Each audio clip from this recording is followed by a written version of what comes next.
আচ্ছা, তো তোমাদের হচ্ছে আমি এমসিকিউ কিছু বলেছিলাম, আজকে আমরা এই গণপরিষদ থেকে এমসিকিউ ডিসকাস করব। আগের দিন আমি পড়িয়ে দিয়েছিলাম, বলেছিলাম এটা থেকে আমাদের এমসিকিউ থাকবে। Okay? তো যাই হোক, যতটা পড়েছো সেটা আমরা আলোচনা করি। ফার্স্ট কোশ্চেন বলছে কি, গণপরিষদের মোট কতজন সদস্য দেশীয় নৃপতিদের দ্বারা মনোনীত ছিল? মানে দেশীয় রাজ্য থেকে কতজন সদস্য নির্বাচিত হয়েছিল? 93 অপশন সি 93। অপশন সি 93, 93 জন সদস্য ছিল যারা বিভিন্ন দেশীয় রাজ্য থেকে মনোনীত হয়েছিল। কতজন টোটাল মেম্বার ছিল? 389। 389 জন টোটাল সদস্য ছিল। টোটাল 389 মেম্বার ছিল, যার মধ্যে যে আমাদের 296টা ছিল কি ব্রিটিশ শাসিত প্রদেশ থেকে, আর 93টা ছিল দেশীয় রাজ্য থেকে। খুব ইম্পর্টেন্ট কোশ্চেন, আমি বলেছিলাম মেম্বারের কথা। ওকে, তাহলে অপশন আমাদের সি কারেক্ট। 398টা হচ্ছে টোটাল মেম্বার।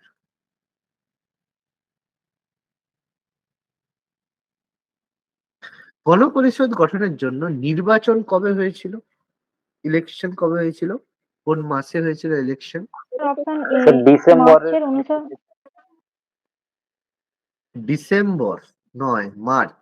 আমি এটা সম্পর্কে তোমাদের বলেছিলাম একটা কথা। দেখো, ডিসেম্বর কেন হবে না, তার কারণ ডিসেম্বরে গণপরিষদের কি হয়েছিল?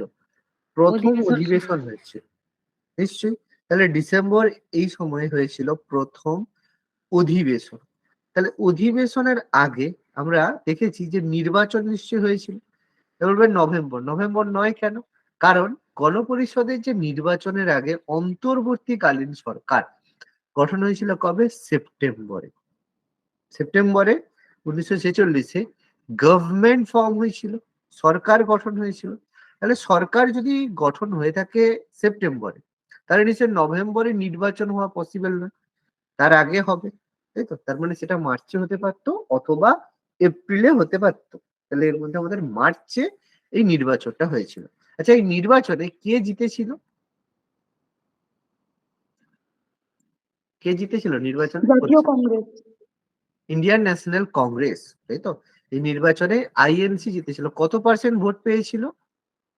69%। আইএনসি জিতেছিল এবং 69% ভোট পেয়েছিল, আসন পেয়েছিল। ভোট বলাটা ভুল, আসন। ঠিক আছে, ভোট আর আসনের মধ্যে কিন্তু অনেক পার্থক্য আছে। ঠিক আছে, ভোট পাওয়া মানেই আসন পাওয়া নয় কিন্তু।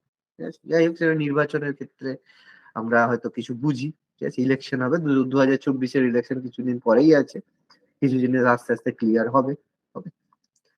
আচ্ছা, কোন ব্যক্তি ভারতীয় সংবিধান রচনার জন্য গণপরিষদ গঠনের দাবি উত্থাপন করেছিল? এম এন রয়। এম এন রয় না মহাত্মা গান্ধী, ঠিক করে বলো। এম এন রয়। 1934-এ। হ্যাঁ, তাহলে এই জিনিসটা আশা করি ক্লিয়ার আছে। অ্যান্সার হবে এম এন রয়, মানবেন্দ্রনাথ রয়। ঠিক আছে, আমাদের হচ্ছে 1934 সালে 1934-এ তিনি গণপরিষদ গঠনের দাবি করেছিলেন। আর সংবিধান রচনার প্রথম দাবি করেছিল কে?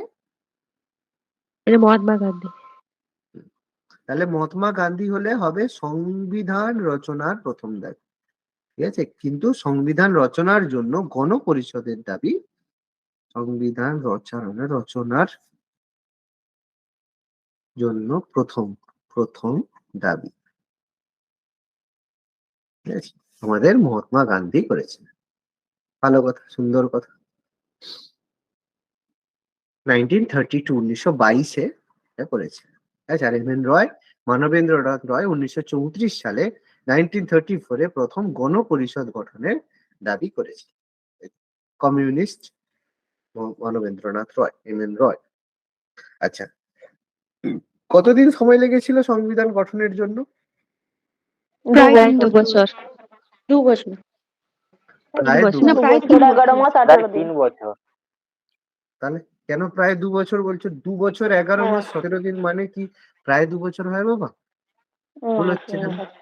প্রায় 3 বছর। তাহলে একদম সেই মাছিমারা কেরানির মতো উত্তর হচ্ছে। হ্যাঁ, একটু ভেবে চিন্তে একটু মাথা কাটিয়ে উত্তর দিন। চট করে উত্তর দিয়ে কোনো লাভ নেই। 2 বছর 11 মাস 18 দিন বা 17 দিন, তাহলে সেটা অ্যাপ্রক্সিমেটলি আমাদের 3 বছর অ্যাপ্রক্সিমেটলি এই দিন এত সময় লেগেছিল। কত টাকা লেগেছিল মনে আছে? 64 লক্ষ টাকা। 64 লক্ষ, 64 লাখ রুপিস লেগেছিল আমাদের সংবিধান রচনা করার জন্য।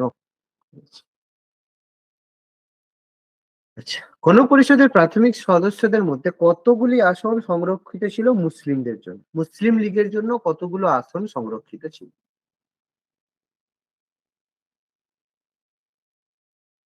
কতগুলো সিট মুসলিমদের জন্য সংরক্ষিত ছিল?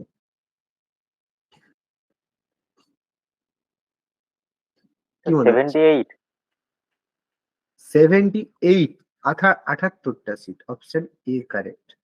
78টা সিট মুসলিম লীগের জন্য ছিল। এই কারণে যখন মুসলিম লীগের সদস্যরা তোমার হচ্ছে এতে অংশগ্রহণ করেনি, তোমার গণপরিষদের যে নির্বাচন হয়েছিল সেখানে অংশগ্রহণ করেনি, সেই কারণে মেম্বার কতজন ছিল? এই দেখো 389 মাইনাস 78 কত হচ্ছে?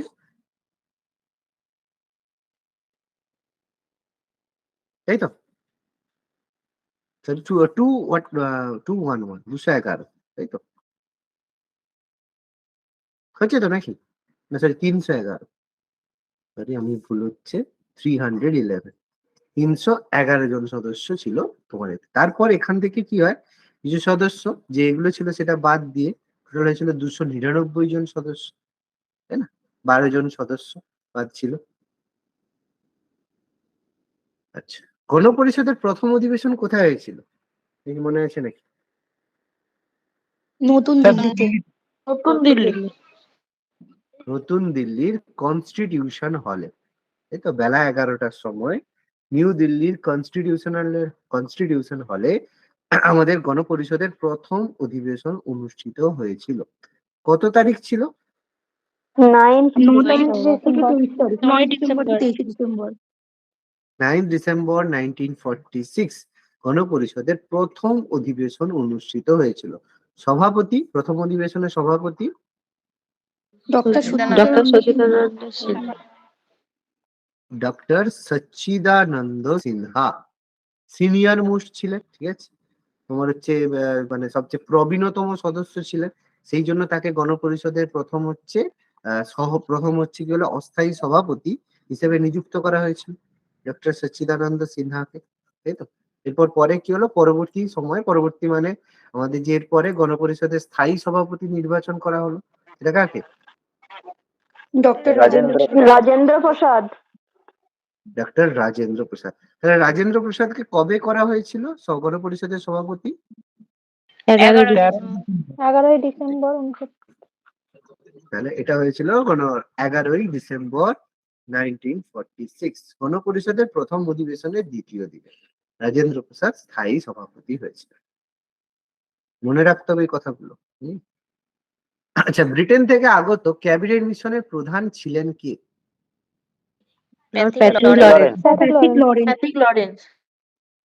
Pethick Lawrence. আর তার সাথে সাথে আর কে কে মেম্বার ছিল? স্ট্যাফোর্ড ক্রিপস আর আলেকজান্ডার। স্ট্যাফোর্ড ক্রিপস আর এভি আলেকজান্ডার, তিনজন ছিলেন, তাই তো? আমাদের যে ক্যাবিনেট মিশন ভারতে এসেছিল তার যে হেড ছিল বা প্রধান ছিল প্যাথিক লরেন্স, ওকে? আর তার সাথে এসেছিল Stafford Cripps was a member, আরেকজন ছিল এভি আলেকজান্ডার। আচ্ছা, এদের মধ্যে এভি আলেকজান্ডার কে ছিলেন? বা এরা কে কি কি কাজ করতেন বা কি কি পদে ছিলেন মনে আছে? স্যার এভি আলেকজান্ডার বাণিজ্যের সভাপতি ছিল। হ্যাঁ, এভি আলেকজান্ডার বাণিজ্য সভার সভাপতি ছিল। আর স্ট্যাফোর্ড ক্রিপস?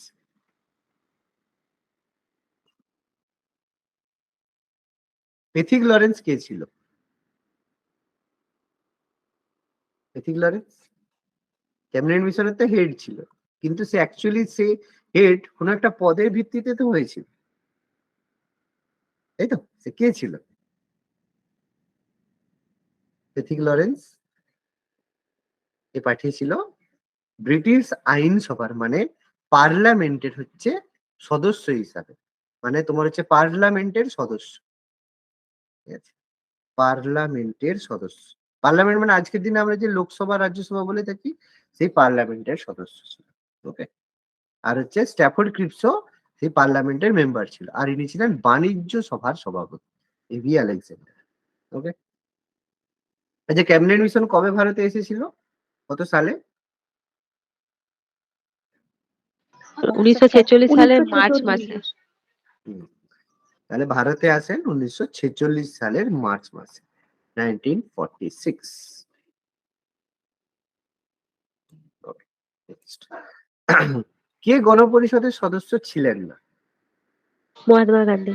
মহাত্মা গান্ধী। মহাত্মা গান্ধী। নিচের এর মধ্যে কে গণপরিষদের মেম্বার ছিলেন না? আমাদের গান্ধীজি, তাই তো, গান্ধী বাবু গণপরিষদের মেম্বার ছিলেন। ভালো কথা।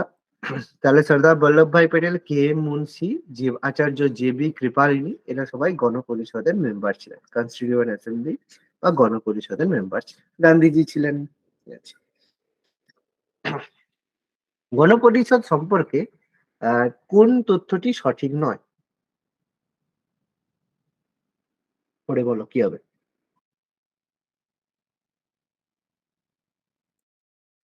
কোন তথ্যটা সঠিক নয়? Sir option D. Sir option C. Option C, প্রাপ্তবয়স্কদের ভোটাধিকার। আচ্ছা, সার্বিক প্রাপ্তবয়স্কের ভোটাধিকারের ভিত্তিতে গণপরিষদ গঠিত হয়েছিল। কি বলছো না বাকিরা? কি মনে হচ্ছে? স্যার অপশন ডি টা 22টি কমিটি গঠন হয়েছিল। অপশন ডি তে 22টি কমিটি গঠিত হয়েছিল। তাহলে তাহলে দেখো, ইম্পর্টেন্ট ছিল না 13টি। প্রথমত কার্যনির্বাহী চেয়ারম্যান মানে অবভিয়াসলি এটা অ্যাক্টিং চেয়ারম্যান, সেটা অবশ্যই ডক্টর সচ্চিদানন্দ সিনহা ছিল। It's correct. গণপরিষদের যে সিদ্ধান্ত, সেটা সকল সিদ্ধান্ত গৃহীত হতো সর্বসম্মতিক্রমে, মানে সবার মতামত নিয়ে, এটাও কারেক্ট। সংবিধান রচনা করার জন্য গণপরিষদে যে কমিটি ছিল, টোটাল 22টি কমিটি ছিল, ঠিক আছে, কিন্তু তার মধ্যে গুরুত্বপূর্ণ কমিটি ছিল 13টি। তো সেদিক থেকে আমরা এটাকে এখনো ভাবতে পারি। কিন্তু সার্বিক প্রাপ্তবয়স্ক ভোটাধিকার মানে যেটাকে আমরা বলি ইউনিভার্সাল অ্যাডাল্ট ফ্র্যাঞ্চাইজি, মানে কোনো ব্যক্তি যার বয়স 18 বছরের বেশি, প্রত্যেক ব্যক্তি গণপরিষদে বা এই ভোট, তাদের ভোটের মাধ্যমে গণপরিষদে নির্বাচিত হয়েছিল। এটা তো একদমই ভুল, তাই না? এরকম কোনো ব্যাপারই হয়নি। কি হয়েছিল? বিভিন্ন প্রাদেশিক আইনসভার মনোনীত প্রার্থীদের নেওয়া হয়েছিল বিভিন্ন প্রদেশ থেকে। ঠিক আছে, বলেছে তোমার প্রদেশ থেকে তুমি কাকে পাঠাবে, তাহলে প্রাদেশিক আইনসভা থেকে মনোনীত, ঠিক আছে, প্রাদেশিক আইনসভা থেকে মনোনীত ব্যক্তিদের নিয়ে গঠিত হয়েছিল। তার মানে অবভিয়াসলি এটা আমাদের ভুল রয়েছে, তাই না? এটা আমাদের ভুল ইনফরমেশন রয়েছে। এবার ডিএডটা হতে পারতো যদি সি না থাকতো, তখন ডিএডটা আমরা বলতে পারতাম, কিন্তু ডিএডটা আমরা একদম প্রমিনেন্ট উত্তর পেয়ে গেছি, যেখানে আমরা দেখেছি যে সমস্ত যে ভোটাধিকার হতো সার্বজনীন প্রাপ্তবয়স্ক ভোটাধিকার ইউনিভার্সাল অ্যাডাল্ট ফ্র্যাঞ্চাইজির ভিত্তিতে, তাই না? এটা আমাদের রং ইনফরমেশন হয়ে গেছে। সুন্দর। ওকে, নেক্সট। কি হবে এটা? একটু আগে হিসাবটা দিয়ে দিয়েছিলাম। 299। Option A. 299। আমি এক্ষুনি উপরে হিসাবটা লিখে দিয়েছিলাম, ঠিক আছে, 299, 299 জন মুসলিম লীগ প্রত্যাহার করেছিল। নেক্সট, চেয়ারম্যান সহ ড্রাফটিং কমিটিতে কতজন মেম্বার ছিল? 7 জন। 7 জন। 7 জন। ড্রাফটিং কমিটিতে সদস্য ছিল 7 জন। চেয়ারম্যান কে ছিল? Ambedkar. BR. Ambedkar. Doctor V.R. Ambedkar ছিলেন ড্রাফটিং কমিটির চেয়ারম্যান, ঠিক আছে। আচ্ছা, আগের দিন আমি বলেছিলাম ড্রাফটিং কমিটি কোন অধিবেশনে গঠিত হয়েছিল? পঞ্চম অধিবেশনে। পঞ্চম অধিবেশন। আমি এগুলো লিখে দিয়েছিলাম কোন অধিবেশন কত দিন হয়েছিল, ঠিক আছে, আমি আগের দিন লিখে দিয়েছিলাম, এগুলো যেন মাথার মধ্যে থাকে, ঠিক আছে। কোন অধিবেশন কত দিন হয়েছিল, কবে থেকে কবে হয়েছিল, এগুলো কিন্তু সব আমি লিখে দিয়েছিলাম। 7 জন মেম্বারের নামও বলেছিলাম, কোন মেম্বার সদস্য পদ খারিজ হয়েছিল সেগুলো সম্পর্কে বলেছিলাম, কোন মেম্বার মারা গিয়েছিল, আর কি মেম্বার ছিল, খুব ভালো করে মাথার মধ্যে রাখতে হবে। আচ্ছা, কে সংগঠন কোন সংগঠন সর্বপ্রথম ভারতীয় সংবিধান রচনার জন্য গণপরিষদের দাবি করেছিল, এটাও পড়িয়েছিল। স্বরাজ পার্টি। স্বরাজ পার্টি। স্বরাজ পার্টি। স্বরাজ পার্টি। স্বরাজ পার্টি ফাউন্ডার কে ছিল? মতিলাল দাস আর নেহেরু। মতিলাল নেহরু। মতিলাল নেহেরু। মতিলাল নেহেরু আর দেশবন্ধু চিত্তরঞ্জন দাস, ঠিক আছে। এটা গঠিত হয়েছিল 1923-তে। যদি ফাউন্ডার বলে তাহলে কিন্তু, যদি বলা হয় founder, who is the founder, তাহলে কিন্তু অবশ্যই প্রথমে আমাদের সিআর দাসকেই বলতে হবে, কারণ CR Das is the founder, আর সম্পাদক ছিলেন মতিলাল নেহেরু, ঠিক আছে। এবার যদি মতিলাল নেহেরু না থাকে, সরি সিআর দাস না থাকে, তাহলে আমরা মতিলাল নেহেরু করতে পারি, কিন্তু সিআর দাস থাকলে আমরা অবশ্যই কিন্তু সিআর দাসই উত্তর করব, কারণ আমাদের মতিলাল নেহেরু ছিলেন গণপরিষদ স্বরাজ পার্টির সম্পাদক, ঠিক আছে। আচ্ছা, আমি যদি বলি যে স্বরাজ পার্টি গঠন হয়েছিল কোন ঘটনার ভিত্তিতে, মনে আছে? স্বরাজ পার্টি গঠিত হয়েছিল কোন ঘটনার ভিত্তিতে, বলতে পারবে? খুব ইজি, কাছাকাছি কি হয়েছিল মনে করো। 1922-এ কি হয়েছিল? স্যার হ্যাঁ চৌরি চৌরা হত্যাকাণ্ড। হ্যাঁ, মানে অসহযোগ আন্দোলন প্রত্যাহার করা, ঠিক আছে, অসহযোগ আন্দোলন প্রত্যাহারের কারণ, অবভিয়াসলি চৌরি চৌরা, ঠিক আছে, চৌরি চৌরা একদম ঠিক, তার কারণে অসহযোগ আন্দোলন হয়েছিল, তার কারণে মত পার্থক্য হয়, তার ফলে কংগ্রেস থেকে ভেঙে স্বরাজ পার্টি গঠিত হয়েছিল, মাথায় রাখতে হবে। আচ্ছা, কি পদ্ধতিতে গণপরিষদের সিদ্ধান্ত গ্রহণ করা হতো?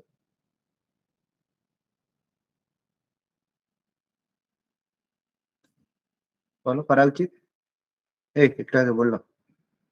সর্বসম্মতি। সর্বসম্মতিক্রম, এটা আমি একটু আগেই বললাম, গণপরিষদে যে কোনো সিদ্ধান্ত নেওয়া হতো কিভাবে, সর্বসম্মতিক্রম, মানে সবার মতামত নেওয়া হবে, সবাই এগ্রি যেটা করবে সেটাই হবে, ঠিক আছে, সর্বসম্মতিক্রম। আচ্ছা, নিম্নলিখিত রাজনৈতিক দলগুলির মধ্যে কোনটি গণপরিষদ গঠনে অংশগ্রহণ করেনি? স্যার ভারতীয় জনতা পার্টি। ভারতীয় জনতা পার্টি। আচ্ছা, সেই সময় কি জনতা পার্টি ছিল না? তোমার জনতা পার্টি,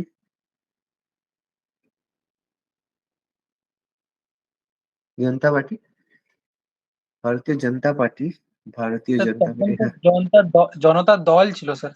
হ্যাঁ, জনতা দল ছিল, হ্যাঁ একদম পরে, ঠিক আছে, ভারতীয় জনতা পার্টি।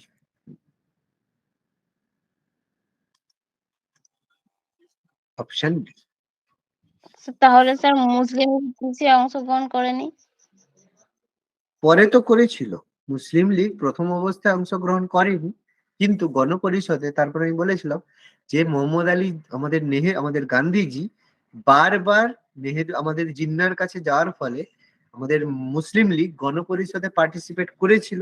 তারপর বলেছিলাম গণপরিষদের ক্ষেত্রে যে অন্তর্বর্তীকালীন সরকার গঠিত হয়েছিল, তার অর্থমন্ত্রী হিসেবে পাঠিয়েছিল লিয়াকত আলী খানকে, মনে পড়ছে? অন্তর্বর্তীকালীন সরকারে আচ্ছা। অর্থমন্ত্রী লিয়াকত আলী খানকে দেওয়া হলো। এবার এটা দেওয়ার অর্থই তো ছিল যে গণপরিষদ, পরে ওই যে 7 জন মেম্বারকে পাঠালো না, যারা গণপরিষদে তোমার হচ্ছে মেম্বার হয়েছিল, পরে এটা প্রথমে যোগদান করেনি, কিন্তু পরে মুসলিম লীগ কিন্তু পরে প্রথম অধিবেশনের শেষে 1940 তোমার হচ্ছে 1946-এর হচ্ছে ডিসেম্বর বা 1947-এর জানুয়ারিতে মুসলিম লীগ পার্টিসিপেট করেছিল, তারপর যখন আবার পার্টিশন হয়ে গেল তখন আবার বেরিয়ে চলে গেল।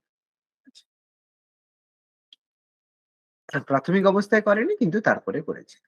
আচ্ছা, কে গণপরিষদের সাংবিধানিক উপদেষ্টা ছিলেন? কনস্টিটিউশনাল রাও। বিএন রাও। বি.এন. রাও সাংবিধানিক পরামর্শদাতা ছিলেন ডক্টর বি.এন. রাও, সাংবিধানিক পরামর্শদাতা বা উপদেষ্টা ছিলেন। Very good. নেক্সট কোশ্চেন কি বলছে, আচ্ছা, কে গণপরিষদে উদ্দেশ্যমূলক প্রস্তাবটি উত্থাপন করেছিল? অবজেক্টিভ জওহরলাল নেহরু। জওহরলাল নেহেরু। জওহরলাল নেহেরু। জওহরলাল নেহেরু তার অবজেক্টিভ রেজলিউশন বা উদ্দেশ্যমূলক প্রস্তাব মানে উত্থাপন করেছিলেন। কোন অধিবেশনে প্রস্তাবিত হয়েছিল? প্রথম অধিবেশনে প্রস্তাবিত হয়েছিল, দ্বিতীয় অধিবেশনে গ্রহণ Date? হয়েছিল। ডেট গুলো মনে আছে? আচ্ছা, 13ই ডিসেম্বর ডিসেম্বর আর 13ই 22 ডিসেম্বর আর জানুয়ারি। 22শে জানুয়ারি। 13ই ডিসেম্বর 1946 আর 22শে জানুয়ারি 1947। ঠিক আছে, প্রথমটা প্রস্তাবিত হয়েছিল, তারপরেরটা হচ্ছে পাস হয়েছে।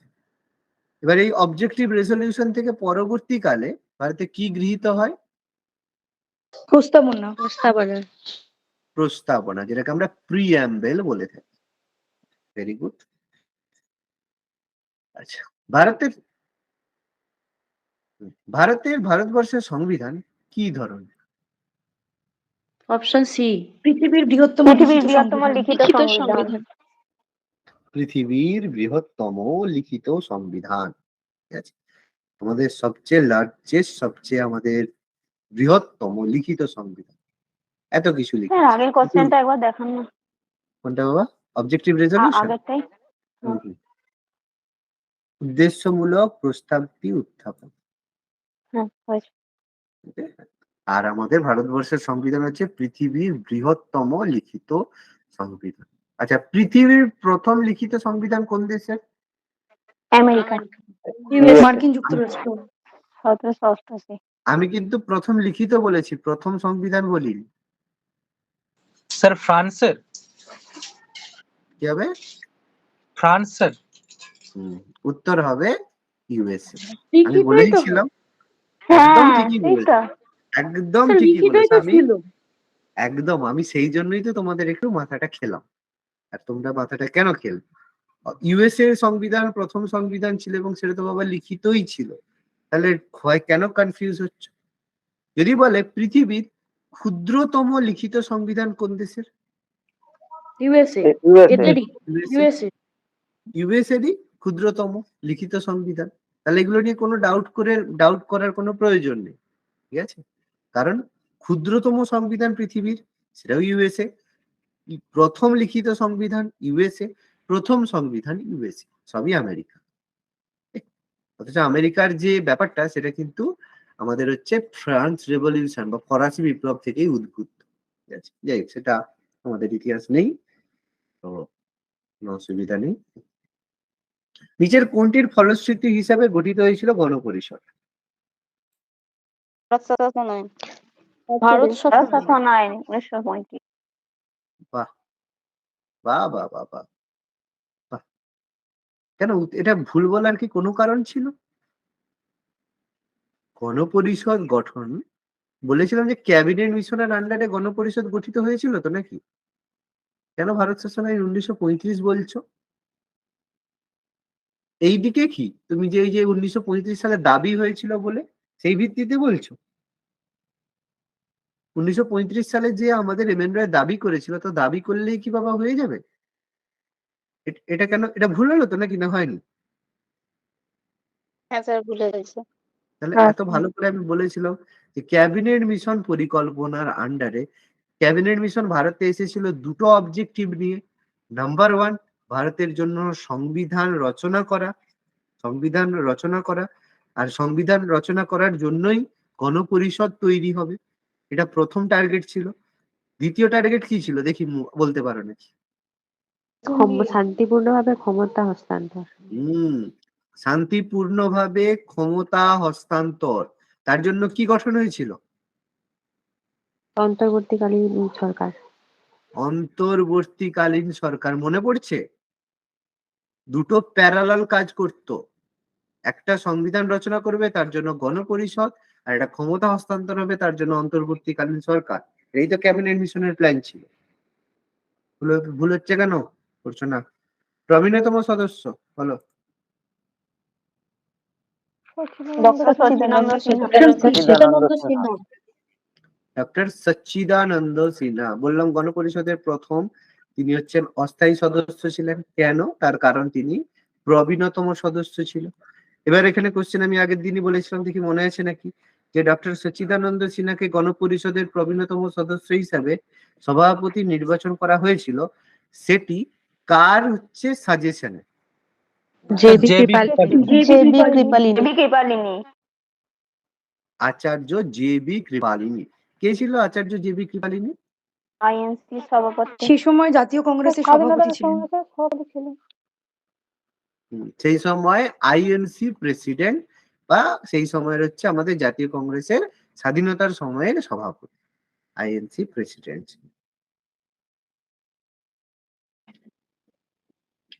আচ্ছা, খসড়া স্যার কত সালে 18 নম্বর কোশ্চেনটা একবার দিবেন না? কোনটির ফলশ্রুতি হিসাবে গঠিত হয়েছিল গণপরিষদ? ঠিক আছে স্যার, হয়ে গেছে। প্রবীণতম সদস্য আমাদের ডক্টর সচ্চিদানন্দ সিনহা। কত সালে ভারতের সংবিধানে খসড়া প্রকাশিত হয়েছিল? ড্রাফট 1947। 1947, তাই তো বলেছিলাম। ড্রাফটিং কমিটি কবে গঠিত হয়েছিল? 1947 সালের 29 অগস্ট। তাহলে 1947 সালে ড্রাফটিং কমিটি গঠিত হয়ে 1947 সালেই ড্রাফট প্রকাশিত হয়ে যাবে। এটা 15ই আগস্ট হয়েছিল আর ওটা 29-এ। কি হয়েছিল? কবে হয়েছিল? ড্রাফট প্রকাশিত হয়েছিল 1948-এ, 1948 সালে। ড্রাফট একটা তো বানাতে হবে যে আমাদের সংবিধান কিভাবে হবে। First draft of INC, drafting committee গঠন হলেই কি হয়ে যাবে? ড্রাফটটা তো করতে হবে না। 1948-এ, 1948 সালে ভারতীয় সংবিধানের প্রথম ড্রাফট প্রকাশিত হয়েছিল যে আমাদের সংবিধান এরকম ব্যাপার। নেক্সট, জওয়াহরলাল নেহরু। আচ্ছা, এটা তো বলেছিলাম।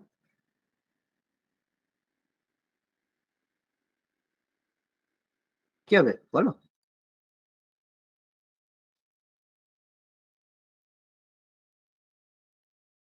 স্যার এটা তো 13ই ডিসেম্বর উপস্থাপন করেছিলেন, তাহলে 1946 সালে। 22শে জানুয়ারিটা প্রস্তাব গৃহীত হয়তো 22শে জানুয়ারি তো গৃহীত হয়েছিল। তাহলে কি করবে? কোশ্চেন ভুল আছে। স্যার ওই প্রথমেরটা করে দেবো 22শে জানুয়ারি। 22শে জানুয়ারি। এক্স্যাক্টলি, এরকম কোশ্চেন থাকবে যে উত্থাপন হয়েছিল তো 46-এ, কিন্তু যেহেতু কার্যকরী হয়েছিল 1947 সালের 22শে জানুয়ারি, সেটা অপশনের মধ্যে আছে, সেটা আমরা অ্যান্সার করব, অসুবিধা কিছুই নেই। যদি বললো কুতুব মিনারের ফাউন্ডার কে, প্রতিষ্ঠাতা কে, তাহলে অপশনের মধ্যে যদি ইলতুৎমিশ না থাকে, তাহলে আমরা কুতুবউদ্দিন আইবক করতে পারবো তো নাকি? পারবো তো না পারবো না? হ্যাঁ হ্যাঁ স্যার। স্যার। ঠিক আছে, এবার বলো। আমি একটা কোশ্চেন একটু এখান থেকে একটু তোমাদের একটু মাথাটা খাই, ঠিক আছে? মনে পড়ে গেল, কুতুব মিনারের ফাউন্ডার কে? ঠিক আছে, কোশ্চেনের মধ্যে কুতুবউদ্দিন আইবক, ইলতুৎমিশ কেউ নেই, ঠিক আছে? তাহলে কে হতে পারে? আইবক নেই, ঠিক আছে, ইলতুৎমিশ নেই, আর কে হতে পারে বলো? পারবে? স্যার আরাম শাহ। আরাম শাহ? কেন বাবা? না থাকলে হবে ফিরোজ শাহ তুগলক। কেন? কারণ রিপেয়ার করেছে। ফিরোজ শাহ তুগলক, একদম। এবার ফিরোজ শাহ তুগলক অপশনের নেই, আর কে হতে পারে? স্যার আলাউদ্দিন খলজি। একদম নয়, সিকান্দার লোদি। ঠিক আছে, আলাউদ্দিন খলজি কখনোই হবে না, কারণ আলাউদ্দিন খিলজি যেটা বানিয়েছিল সেটা কি? ওই আলাই দরওয়াজাটা। আলাই দরওয়াজা। আলাই দরওয়াজাটা অ্যাকচুয়ালি কি? আলাই দরওয়াজাটা অ্যাকচুয়ালি কি? স্যার একটু এন্ট্রান্স জাস্ট বলে গেট দিচ্ছি। বলেছিলেন। এন্ট্রান্স গেট, কিন্তু মাথায় রাখবে আলাই দরওয়াজাটা বেসিক্যালি একটা ইনকমপ্লিট স্ট্রাকচার। ইনকমপ্লিট স্ট্রাকচার মানে যেটা তৈরি হয়নি। কেন? কারণ আমাদের যে আলাউদ্দিন খিলজি, তিনি কুতুব মিনারের থেকেও লম্বা উঁচু একটা বিল্ডিং বানাতে চেয়েছিলেন ইলতুৎমিশের গৌরবটাকে ম্লান করার জন্য বা ছোট করার জন্য। সেই কারণে তিনি আলাই দরওয়াজা বা আলাই মিনার তিনি তৈরি করছিলেন, কিন্তু ইনকমপ্লিট অবস্থায় তার মৃত্যু হয়ে গেছিল। সে কারণে এটা আর কমপ্লিট হয়নি। সেই কারণে সেটাকে বলা হয়ে গেছে কি এন্ট্রান্স, কারণ কুতুব মিনারের পাশেই বানাচ্ছিলেন। সে কারণে আলাই দরওয়াজার নাম হয়ে গেছে আলাই দরওয়াজা, কুতুব মিনারের প্রবেশদ্বার। কিন্তু অ্যাকচুয়ালি কোনো প্রবেশদ্বার নির্মাণের জন্য তিনি করেননি, সেটা বেসিক্যালি তিনি এই জিনিসটাকে কুতুবউদ্দিন আইবকের বা ইলতুৎমিশের গৌরবকে ছোট করার জন্য তিনি করছিলেন। মনে থাকবে কথাটা? সেই জন্য Alauddin Khilji is not associated with Qutub Minar. বোঝাতে পারলাম না পারিনি? বল, পেরেছি? হুম। ওকে, এটা মনে পড়লো বলে দিলাম তোমাদের। আচ্ছা, 1949 সালে 26শে নভেম্বর সংবিধান গৃহীত হওয়ার সময় নিম্নলিখির মধ্যে কোন বিষয়টি কার্যকরী হয়েছিল? স্যার অপশন এ, নাগরিকতা সংক্রান্ত বিধি ব্যবস্থা। নাগরিকতা সংক্রান্ত বিধি ব্যবস্থা। আর কার কি মনে হচ্ছে? স্যার নির্বাচন। স্যার স্যার তিনটেই হবে, নির্বাচন প্রথাও হয়েছিল আর কার্যনির্বাহী সংসদও হয়েছিল, তিনটেই হবে। তো সবকটি। সবকটাই হবে। ইলেকশন আর কার্যনির্বাহী সংসদ মানে পার্লিয়ামেন্ট। কিন্তু একটা কথা মনে রাখবে, এর মধ্যে সমস্ত কিছু কিন্তু সেই সময় থেকে অ্যাক্টিভ ভাবে মানে নির্বাচিত ভাবে হয়নি। নাম্বার ওয়ান, পার্লামেন্ট, কার্যনির্বাহী সংসদ যে পার্লামেন্ট এটা গঠিত ছিল, এটা কিন্তু উইদাউট ইলেকশন ছিল। কারণ অন্তর্বর্তীকালীন সরকারে যারা ছিল তাদেরকে পার্লামেন্টের মেম্বার করে দেওয়া হয়েছিল উইদাউট ইলেকশন। তাহলে ইলেকশন কিন্তু এখন হয়নি, ইলেকশন এসে হলো 1952 সালে, 52-তে হলো। ইলেকশন চালু হয়েছিল, কিন্তু ফার্স্ট ইলেকশন কবে হলো? 1952 সালে, তাই না? 52, 1952 সালে। এবার প্রথমেই নাগরিকতা সংক্রান্ত বিধি ব্যবস্থা চালু হয়ে গেছিল, কিন্তু ভারতের পার্লামেন্ট প্রথম সিটিজেনশিপ অ্যাক্ট কবে পাস করলো? বলো, ভুলে গেছো? হ্যাঁ, 1955। 1955। তার মানে অ্যাকচুয়ালি দেখো, কাজের কাজ কিন্তু সব পরেই হয়েছে। ওকে, কিন্তু চালু কিন্তু সঙ্গে সঙ্গে হয়ে গেছে। কি বলেছি বুঝতে পেরেছো কথাটা? ক্লিয়ার করতে পেরেছি? মানে এগুলো চালু ছিল তাই তো, কাজ হয় এগুলো মানে চালু act ছিল, গুলো পরে কিন্তু এসেছে। হ্যাঁ অ্যাক্ট গুলো পরে। কারণ একটা জিনিস চালু হওয়া মানেই কিন্তু সেটা কার্যকরী ব্যাপার হয়ে গেছে সেরকম না। কার্যকরী হয়ে গেছে, কিন্তু সেগুলোকে যতক্ষণ অ্যাক্ট হিসাবে করছি ততক্ষণ তো সেটা পুরোপুরি কেম ইনটু ফোর্স হবে না। সেই কারণে এগুলো চালু হয়ে গেছিল, কিন্তু ইলেকশনের মাধ্যমে আমাদের এই ব্যাপারটা হয়েছে। ওকে, এটা আমাদের মাথার মধ্যে রাখতে হবে। যেমন পাকিস্তানের ক্ষেত্রে আমাদের যেমন প্রথম নির্বাচন 1952 সালে হয়েছিল, পাকিস্তানের ক্ষেত্রে প্রথম নির্বাচন কবে হয়েছিল বলতে পারবে? ফার্স্ট জেনারেল ইলেকশন পাকিস্তানে কবে হয়েছিল? স্যার 56। 1956। এত ভালোবাসে তারা।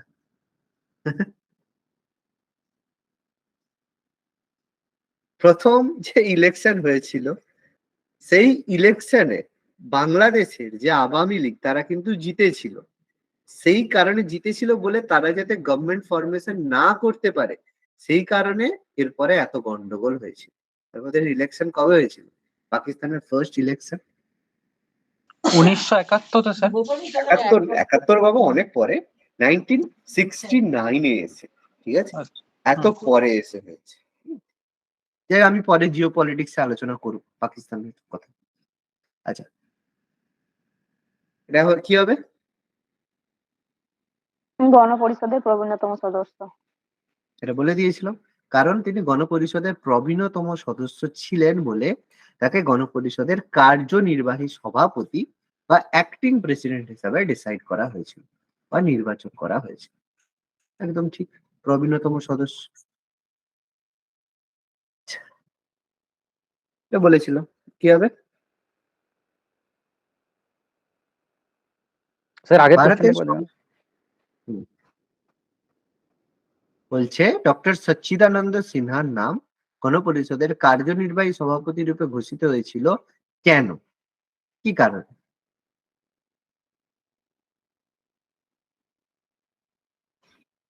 কারণ কি ছিল? কারণ স্যার ঠিক আছে, ওকে।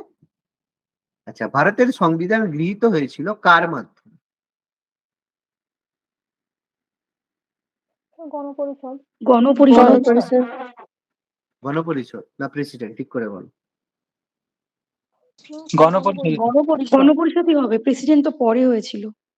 হ্যাঁ, বাহ বাহ বাহ, ভেরি গুড। প্রেসিডেন্ট কবে হয়েছিল তাহলে? 1950-এর 24শে জানুয়ারি। 1950-এর 24শে জানুয়ারি। দেখো, কথাটা কিন্তু বলেছে গণপরিষদ, যেটা গৃহীত হয়েছিল, ডেট ছিল 26 নভেম্বর 1949, যেদিন আমাদের সংবিধান গৃহীত হয়েছিল, যেটাকে আমরা কনস্টিটিউশন ডে বলে থাকি, সংবিধান দিবস বা কনস্টিটিউশন ডে বলে থাকি। সেদিন তো বাবা আমাদের প্রেসিডেন্ট গঠিত হয়নি, কারণ রাষ্ট্রপতি পদ সৃষ্টি হয়েছিল 24 জানুয়ারি 1950। তাহলে রাষ্ট্রপতির পক্ষে গণপরিষদ বা সংবিধান গ্রহণ করা সম্ভব ছিল না, কারণ প্রেসিডেন্ট পোস্টটাই তারপরে ক্রিয়েট হয়েছে, তাই তো? তাহলে এবার সংসদ বলো, সংসদ গঠন হয়নি, কারণ সংসদ গঠন হয়েছিল সংবিধান কার্যকরীর মাধ্যমে গৃহীত হওয়ার পরে হয়েছিল। কারণ সংসদ যে গঠনের অধিকার, সেটা কে দিচ্ছে? ভারতের সংবিধান দিচ্ছে, তাই তো? তার মানে যতক্ষণ না সংবিধান কার্যকরী হচ্ছে, ততক্ষণ নিশ্চয়ই সংসদ কিছু কাজ করতে পারবে না, তাই তো? এই কথাটা আমি বারবার বলে থাকি, একটা কথা বলে থাকি, যে আজকের দিনে আমরা যে কোনো রিলিজিয়ান থেকে বিলং করি, হিন্দু হই, মুসলিম হই বা যাই হই, সবসময় কিন্তু আমাদের সবার উপরে আমাদের কনস্টিটিউশন রয়েছে। কারণ আজকের দিনে আমাদের ইন্ডিয়ান কনস্টিটিউশন আছে বলে আমরা বলতে পারছি যে আমরা ভারতে বসবাস করতে পারি। সংবিধানের কারণে আমরা এখানে রেকগনাইজড হচ্ছি, আমরা আজকে পরিচিত, ঠিক আছে? তো অ্যাজ এ ইন্ডিয়ান হিসাবে যদি কোনো জায়গায় কখনো কোনো কোশ্চেন এসে থাকে যে কি আগে, ভারতের সংবিধান আগে না গীতা আগে, না হচ্ছে কোরআন আগে, না বাইবেল আগে, সবসময় উত্তর যেন প্রত্যেকের হয় ভারতের সংবিধান আগে। সংবিধানের জন্য সবকিছু, এটা আমাদের সবসময়ই মাথার মধ্যে থাকা উচিত, যে হিন্দু হোক, মুসলিম হোক, প্রত্যেকের জন্য, খ্রিস্টান হোক, শিখ হোক, প্রত্যেকের ক্ষেত্রে। কারণ তুমি আজকে ভারতে বসে যে কোনো রিলিজিয়ন প্র্যাকটিস করতে পারছো, তার কারণ একটাই, Indian constitution. Okay, we should respect every time, every single language. Okay, next, কত সালে গণপরিষদের দাবি প্রথম উত্থাপিত হয়েছিল বলেছিল? 1935। অপশনে 34 1934। নেই, অপশন 34 তো নেই, তাহলে তাহলে 35। তাহলে 35, ঠিক আছে? এইরকম উত্তর, হ্যাঁ স্যার ভুল আছে কোশ্চেন, কেন ভুল কি আছে? 34 নেই তো 35 এসে তো কি অসুবিধা হয়েছে? এরকম পরীক্ষা আবার স্যার কোশ্চেন ভুল আছে করলে না চলে এলো, ঠিক আছে? এরকম কখনোই করবে না, এই ধরনের কাছাকাছি দিতে পারে।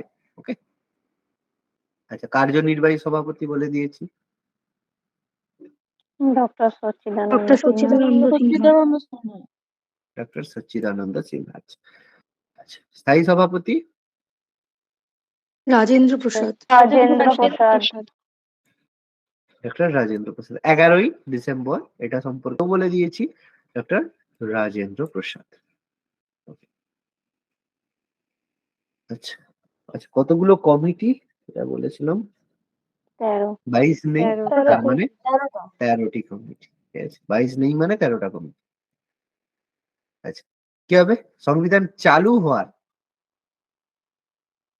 26শে জানুয়ারি 26 জানুয়ারি 1950।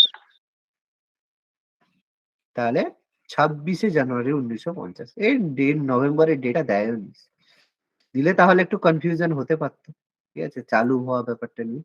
তবে দেখো, সবসময় একটা জিনিস খেয়াল করবে, একটা জিনিসে করবে, যখনই কোশ্চেন থাকবে না, দেখে হয়তো একটা অপশনে দিয়েছে, কি দিয়েছে, 26 নভেম্বর 1949, এরকম কোশ্চেন দিয়েছে, ঠিক আছে? এরকম একটা ডেট আছে, তুমি বলছো চালু হওয়া, খুব ভালো কথা, তুমি উত্তর দিয়ে চলে এলে, হ্যাঁ স্যার চালু তো এই দিনই হয়েছিল। দেখবে পরীক্ষার্থীরা এই ধরনের, কার্যকরী হওয়া।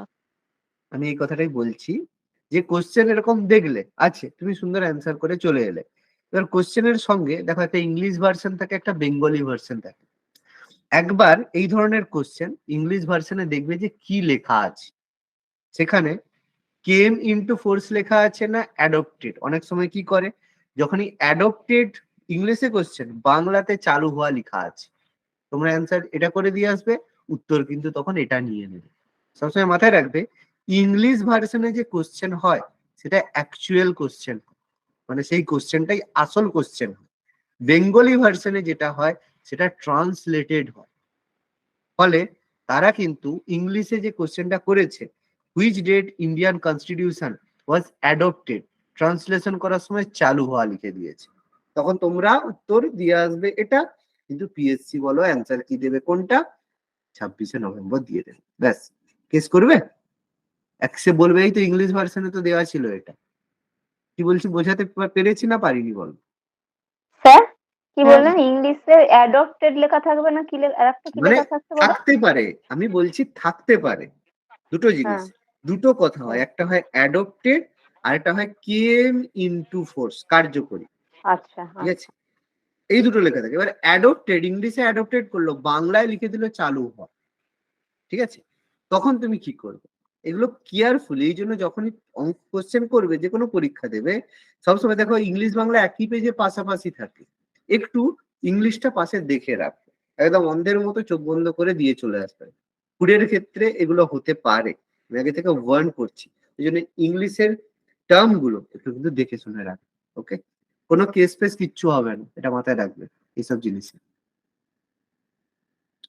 কত সালে গণপরিষদে, কারণ এইসব জিনিস হয় সেই কারণে তোমাদেরকে আমি একটু অ্যাওয়ার্ড করে দিলাম। সভাপতিত্ব করেছিলেন কে? Doctor Sachchidananda Sinha. Sachchidananda Sinha. Doctor Sachchidananda Sinha. Okay, আচ্ছা, কাকে ভারতীয় সংবিধানের স্থপতি বলা হয়? B R Ambedkar. Ambedkar. B R Ambedkar, father of Indian constitution, তাই তো? সংবিধানের স্থপতি বা architecture, is the architecture of Indian constitution, doctor B R Ambedkar. আচ্ছা, প্রাথমিক সদস্য সংখ্যা কতজন ছিল বলেছিল? 389। 389 জন গণপরিষদের প্রাথমিক সদস্য সংখ্যা ছিল। আচ্ছা, সদস্যরা ছিলেন প্রাদেশিক আইনসভা প্রাদেশিক সদস্যগণ। আইনসভা সদস্যগণ। তাহলে এসেছিল প্রাদেশিক আইনসভার সদস্যদের দ্বারা নির্বাচিত। এবার এখানে একটা কোশ্চেন দিয়েছে, অপশন দিয়েছে, ঠিক আছে, আমি একটু অপশনটাকে একটু ঘোরাচ্ছি। ঠিক আছে, সেম কোশ্চেন দেওয়া আছে যে প্রাদেশিক আইনসভার সদস্যগণ দ্বারা মনোনীত। ঠিক আছে, আমি বলছি দুটোই অপশন দেওয়া আছে, একটা মনোনীত বলছে আর একটা নির্বাচিত বলছে, একই পুরো অপশন, তখন অ্যান্সার কি করবে? মনোনীত মনোনীত। করবে না নির্বাচিত? তখন অ্যান্সার কি করবে? মনোনীত হবে। ঠিক আছে, এটা মাথার মধ্যে রাখবে যে এখানে তোমাদের জন্য নির্বাচিত কথাটা মেনশন করেছে, কিন্তু অ্যাকচুয়ালি এই নির্বাচনটা কিন্তু ওইভাবে হতো না, অ্যাকচুয়ালি এটা মনোনীত ছিল। কিন্তু কোশ্চেনটা এরকম দিল যে গণপরিষদের সদস্যরা ছিলেন নির্বাচিত প্রার্থী, মনোনীত প্রার্থী, উভয় এই কোনোটি নয়, তখন কি করতে? মনোনীত প্রার্থী। তখন উত্তর করতে নির্বাচিত। তুমি ব্যাপারটা বোঝো, আমি এই কথাটাই তোমাদের বোঝাতে চাইছি, কি ভুলটা হবে। আমি আবার ক্লিয়ার করছি, ভালোভাবে ক্লিয়ার করছি, অবশ্যই বলবো, আমি অবশ্যই বলবো, আমি যখন বলেছি নিশ্চয়ই ক্লিয়ার করবো, ঠিক আছে, কোনো চিন্তা নেই। গণপরিষদের যে মেম্বাররা হতো, বোঝো, এগুলো হচ্ছে একটা প্রদেশ, এ একটা প্রদেশ, বি একটা প্রদেশ, সি একটা প্রদেশ, ডি একটা প্রদেশ, 4টে প্রদেশ আছে। এবারে এ প্রদেশ থেকে একজন মেম্বার যাবে, ঠিক আছে, সে কি হচ্ছে, এখানের যারা ব্যক্তিরা রয়েছে, এর মধ্যে যতজন ব্যক্তি রয়েছে তারা তাদের মধ্যে মনোনীত করে একজন ব্যক্তিকে গণপরিষদে পাঠানো, এক্স মেম্বার। বি কি করলো, তারা তাদের মধ্যে মনোনীত বা নির্বাচিত করে একটা প্রার্থী ওয়াই কে পাঠানো। ঠিক আছে, হ্যাঁ, এখানে মনোনীত করে ওয়াই কে পাঠানো। সি থেকে এরা তাদের মধ্যে মনোনীত করে জেড কে পাঠানো। তার মানে একটা জিনিস ভেবে দেখো, এই যে জেড ব্যক্তি বা এক্স ব্যক্তি, ওয়াই ব্যক্তি বা জেড ব্যক্তি, সে কি এ থেকে নির্বাচিত, বি থেকে নির্বাচিত বা সি থেকে নির্বাচিত। মানে গণপরিষদের দিক থেকে এক্স ব্যক্তি এ থেকে নির্বাচিত, গণপরিষদের দিক থেকে বি বি মানে তোমার ওয়াই ব্যক্তি বি থেকে নির্বাচিত। অর্থাৎ যে মেম্বাররা ছিল তারা ভেতর থেকে মনোনীত হতে পারে, কিন্তু গণপরিষদের জন্য তারা ছিল নির্বাচিত। মানে এ এতজন মেম্বারের মধ্যে সে তো নির্বাচন হয়ে এসেছে। কথাটা বোঝাতে পারলাম না? এবার বোঝা গেল? হ্যাঁ ক্লিয়ার করতে পেরেছি? এই ভুলগুলো আমাদের প্রচুর হয় যখন করবে। তার মানে যদি প্রাদেশিক আইনসভার সদস্যদের দ্বারা মনোনীত হয়, দ্যাটস কারেক্ট, নির্বাচিত ঠিক নয়, কিন্তু গণপরিষদের যে সদস্যরা তারা নির্বাচিত প্রার্থী ছিল, মনোনীত নয়। বুঝাতে পারলাম না? পারিনি? এবার ক্লিয়ার হয়েছে? হ্যাঁ স্যার, 100% মানে clear? ভেতরে Okay? একরকম উপরে আর এক রকম। একদম, সে তো বাবা সবকিছু। সে তো আমাদের দেশের সমস্ত কিছু ব্যবস্থা, ওটা নিয়ে তো কোনো অসুবিধা নেই, তাই না? ওকে, এগুলো ফান্ডামেন্টালসটা তোমাদেরকে বলে বুঝিয়ে দিলাম। ওকে, মানে এই ধরনের কোশ্চেন খুব ঘোরাচ্ছে আজকাল। হ্যাঁ, এই কারণে তোমাদের খুব ভালো করে বুঝতে হবে, নাহলে কোশ্চেন করাটা আজকের দিনে খুব টাফ হবে। আচ্ছা, সংবিধান গৃহীত হয়েছিল কবে? 49 সালে 26 26 November. January. November. Option C. আচ্ছা, কবে ভারতবর্ষ প্রজাতান্ত্রিক রাষ্ট্র রূপে আত্মপ্রকাশ করে? 1950। 1950। 1950 না 49? ঠিক করে বলো। না স্যার, 50 কার্যকরী 50। 50। দেখো, এখনো বলো 49-এ কিন্তু সংবিধান গৃহীত হয়ে গেছিল। না স্যার, 50 থেকে কার্যকরী হয়েছিল। Very good. কখনোই কোন রকম দিক থেকে প্রজাতন্ত্র দিবস হিসেবে পালন করা হয়। না, ওই দিক থেকে ব্যাপারটা করলে। আচ্ছা, আমি যদি কোশ্চেন করি, ঠিক আছে তোমাদের, তাহলে আমি একটু মাথাটা খারাপ করি। কত খ্রিস্টাব্দে ভারত কমনওয়েলথ সদস্য হয়? বা সরি, এইভাবে বলো, কত খ্রিস্টাব্দে ভারত স্বাধীন মানে একজন কি বলবো, একটু অন্যভাবে বলি। হ্যাঁ, কত খ্রিস্টাব্দে ভারত, ঠিক আছে, কি বলবো এটাকে, একটা, হ্যাঁ, ভারত একটি সার্বভৌম দেশ হিসেবে স্বীকৃত হয়? কি বলবে বলো? সার্বভৌম দেশ, 1947 সালে 14 জুলাই। সার্বভৌম দেশ হিসেবে স্বীকৃত হয় কবে ভারত? কি বলবে উত্তর? উত্তর তোমাদের কাছে সংবিধান যেদিন 1940। থেকে চালু স্যার, কার্যকরী 1950। হওয়ার পর 85। 1950 সংবিধান কার্যকরী হওয়ার পর। তাহলে যদি সার্বভৌম দেশ বলে, ঠিক আছে, সার্বভৌম দেশের প্রধান বৈশিষ্ট্য তার একটা সংবিধান থাকা। 1950, ঠিক আছে, কখনোই 1947 নয়। কথাটা বুঝাতে পারছি না পারিনি? সার্বভৌম দেশের ক্ষেত্রে একটা সংবিধান থাকা ম্যান্ডেটরি। তাহলে এই ধরনের কোশ্চেন গুলো, এগুলো দেখো একটু পলিটিক্যাল সায়েন্সে এই ধরনের কোশ্চেন গুলো এসে থাকে।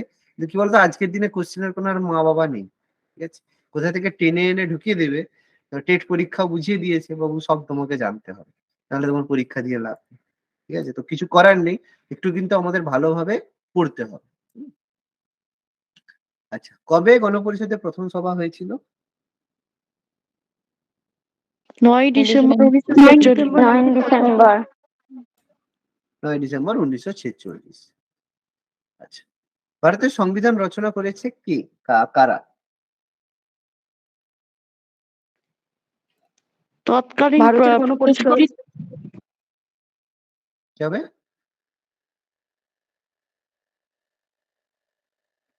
স্যার, ভারতের গণপরিষদ। গণপরিষদ? স্যার, সংবিধান রচনার উদ্দেশ্যেই তো গণপরিষদ গঠন হয়েছিল। তার উত্তর কি হবে? ভারতের কি হবে? গণপরিষদই। গণপরিষদ। তাহলে তো ডাউট করার কি আছে, একদম স্ট্রিক্টলি বলবে হ্যাঁ স্যার গণপরিষদ। কারণ যাকে যে কাজ দেওয়া হচ্ছে সে তো বাবা সেটাই করবে, এগুলো প্রদেশের প্রাদেশিক আইনসভার সদস্যগণ। নিশ্চয়ই প্রাদেশিক আইনসভার সদস্যগণ তারা তো করেননি, তাদের থেকে নির্বাচিত প্রার্থীরা গণপরিষদে এসেছিল, সেই গণপরিষদটা করেছিল, তাই তো? বুঝা গেল? স্যার একটু আগে মানে কোয়েশ্চেনটা দিন। কোনটা বাবা, কতটা? এই যে 36। গণপরিষদের প্রথম সভা কবে হয়েছিল? ফার্স্ট সেশন দিল্লির ন্যাশনাল কনস্টিটিউট মানে গণপরিষদের সভাতে। কি হবে এটা উত্তর?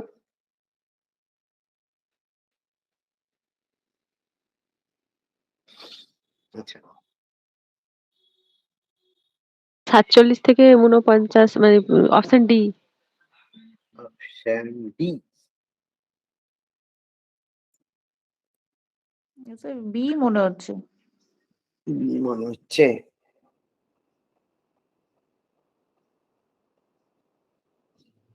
কি হবে?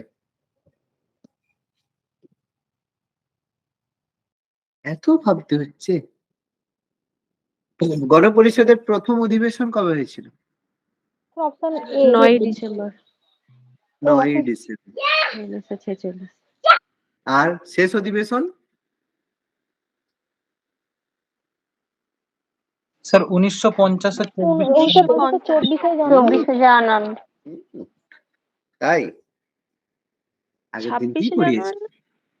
আগের স্যার দিন কি 14ই নভেম্বর থেকে 26শে নভেম্বর 1949। 26শে নভেম্বর 1949 গণপরিষদের শেষ অধিবেশন হয়েছিল।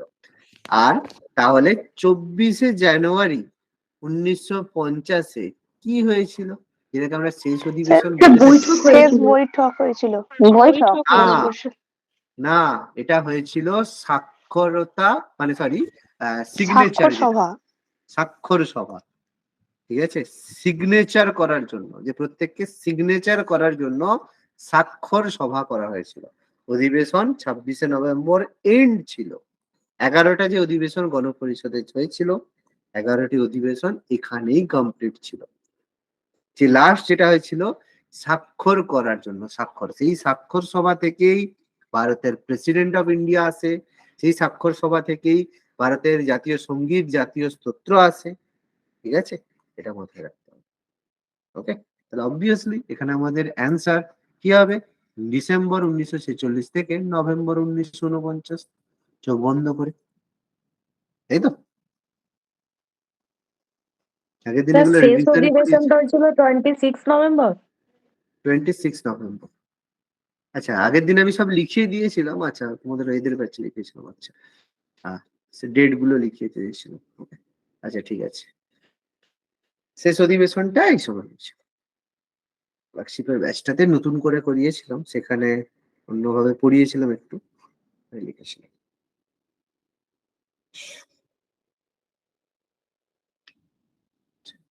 কে ভারতীয় সংবিধানের দ্বারা খসড়া কমিটির প্রধান ছিলেন? আজ কোশ্চেন।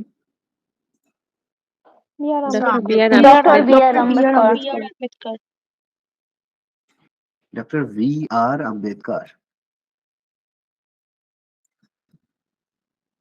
আচ্ছা, গণপরিষদের সভাপতি? রাজেন্দ্র প্রসাদ। ডক্টর রাজেন্দ্র প্রসাদ। দেখো, স্থায়ী সভাপতি কিন্তু বলেন, শুধু সভাপতি বলেছে। আর বলেছিলাম এরকম থাকলে অবশ্যই স্থায়ী সভাপতির কথাই জানতে চাইছি। আচ্ছা আচ্ছা, গণপরিষদ গঠিত হয়েছিল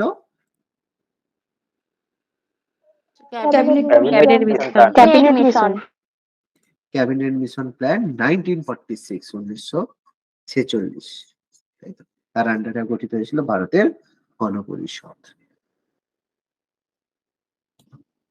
আচ্ছা, কত তারিখে ঘোষণা করা হয় ভারতের সংবিধান? 26শে জানুয়ারি 1950। 26শে জানুয়ারি 1950, 1950 সালে আমাদের সংবিধান ঘোষণা করা, তাই তো?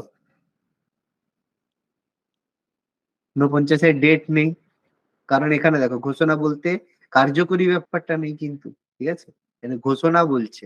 এবার দেখো এখানে তোমরা ভাববে এখানে যে ঘোষণাটা হওয়া উচিত কি ছিল? 26শে নভেম্বর 1949 হওয়া উচিত ছিল, এই অনুযায়ী ঘোষণা গৃহীত, অ্যাডপ্টেড। কিন্তু যেহেতু এই ডেট দেওয়া আছে, সেটাই করতে হবে। কার্যকরী কবে হয়, কবে থেকে? 26শে জানুয়ারি 26 জানুয়ারি 1950। 26শে জানুয়ারি 1950 এটা আমাদের কার্যকরী হওয়ার দিন রয়েছে, অসুবিধা নেই। আচ্ছা, বলো কি বলছো, কিছু বলছো? না না স্যার। না স্যার। আচ্ছা, এবার হচ্ছে এই কোশ্চেন গুলাই একটু একদম ড্রাস্টিকলি খুব তাড়াতাড়ি বলবে, জাস্ট অপশন সি 1950 সালে হ্যাঁ। 26শে জানুয়ারি। হ্যাঁ, শেষ অধিবেশন। দেখো এখানে ডেট কি আছে, নেই কিছু, যেটা আছে 24শে জানুয়ারি 1950 এটা পাচ্ছ, কারণ ওখানে কিন্তু তোমাদের অন্য কোনো ডেট মেনশন করেনি, যে 1949-এর যে 26শে জানুয়ারি ডেট সেটা কিন্তু মেনশন করেনি। তাহলে এই জায়গার ক্ষেত্রে উত্তর কি করবে? এবার দেখো এখানের ক্ষেত্রে 24শে জানুয়ারির কোনো ব্যাপার তো নয়, যে 1949 সালে 24শে জানুয়ারির কোনো ব্যাপার নিশ্চয়ই এখানে করতে পারবে না, এক্ষেত্রে পসিবল না। হতে পারতো যদি নভেম্বরের কোনো ডেট নেই, নভেম্বর থাকলে হতো, জানুয়ারি আছে বলেই ওটা হবে না।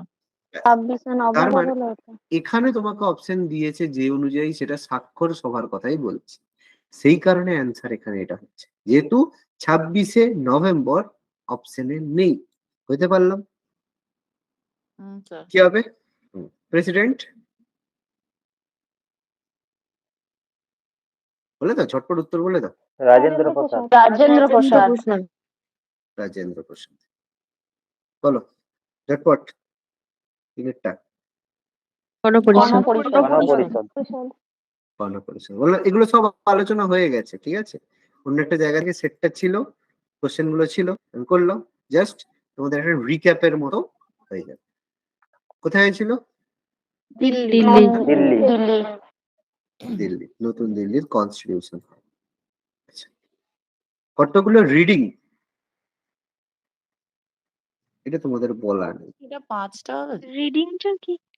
রিডিং মানে গণপরিষদের সংবিধানের উপর কতগুলো রিডিং মানে, আচ্ছা তোমাদের একটু বলে দিই একটা জিনিসটা, কে বলতে পারবে রিডিংটা কি? এনিবডি, কে বলতে পারবে? ওই সংশোধনের কত দফা? কত, হ্যাঁ বলো কি বলছো, বলো বলো বলো কত বলো না। দফা এরকম কিছু? রিডিং কত মানে দফা দফা মানে? এরকম কিছু? রিডিং মানে তো আক্ষরিক অর্থ তো জানতে চাইনি বাবা। আমি যদি তোমাদের জিজ্ঞেস করি সিএনএস কি, তখন তুমি বলবে স্যার সেন্ট্রাল নার্ভাস সিস্টেম, সেটা শুনে তো আমার লাভ নেই, তোমাদের জিনিসটা কি বলতে হবে তো, বুঝতে পারছো? আক্ষরিক অর্থ তো মানে জানতে চাই। ভোট যখন গণনা করে সেরকম না। সেইরকম আচ্ছা কিছু? বলে দিচ্ছি, আচ্ছা। বলে দিচ্ছি শুনে নাও। রিডিং ব্যাপারটা হচ্ছে যখন কোনো কিছু ড্রাফট হয়, মানে তোমাকে কিছু একটা আইন তৈরি করতে বলবে, সেই ড্রাফটটা হলো যে এই ব্যাপারটা আমরা সংবিধান নিয়ে এই কথাটা বলছি, ড্রাফট হলো। সেই ড্রাফটটা কি হবে, পার্লামেন্টে পড়াবে যে আমরা এই কনস্টিটিউশনটা তৈরি করেছি, তাহলে সেটা হলো প্রথম রিডিং, রিডিং 1। তারপরে তাতে কি হবে, অনেক মানুষ সম্মতি জানাবে, অনেক মানুষ অসম্মতি জানাবে, সেখানে কথাবার্তা হবে, সেটাকে আবার সংশোধন করা হবে, তখন তারপরে মানে যখন হবে সংশোধন, তাই এটাকে তো? হ্যাঁ রিডিং 2। তাহলে এই ধরনের কতগুলো রিডিং হয়েছে এটা জানতে চাইছি, পারবে? কোশ্চেনটা এটা 3টি। আছে। 3টি রিডিং হয়েছে, ঠিক আছে। আমাদের পার্লামেন্ট যখন সংবিধানে সেখানে রিডিং হয়েছিল 3টি, 3বার রিডিং হয়েছে। ওকে, আচ্ছা কি হবে এটা? সর্বসম্মতি। সর্বসম্মতি। এটা বলেই দিয়েছিলাম যে গণপরিষদের সিদ্ধান্ত গ্রহণ হতো সর্বসম্মতিক্রমে। আচ্ছা, আমাদের জাতীয় পতাকার কাপড় খাদি। খাদি। খাদির কাপড় ব্যবহার করা, তাই তো? কেন খাদি কাপড় ব্যবহার হয়? দেশের কাপড়। দেশীয় বোনা হয়। খাদি কাপড়, ঠিক আছে, গান্ধী বাবু আর কি, যাই হোক ছাড়। কি হবে আরেকটা ঝটপট? সচ্চিদানন্দ সিনহা। সচ্চিদানন্দ সিনহা। সচ্চিদানন্দ সিনহা। সচ্চিদানন্দ সিনহা। ওকে, বলো একটা। স্যার 22 জুলাই। 22 জুলাই 1947 22 জুলাই 22 জুলাই 1947 বলেছিলাম। 22 জুলাই 1947 এর জাতীয় পতাকা সংক্রান্ত অ্যাডহক কমিশন, তাই তো? ন্যাশনাল ফ্ল্যাগ এক্সপ্লেন করে দিয়েছিলাম। Chairman Ambedkar B R Ambedkar BR. Ambedkar.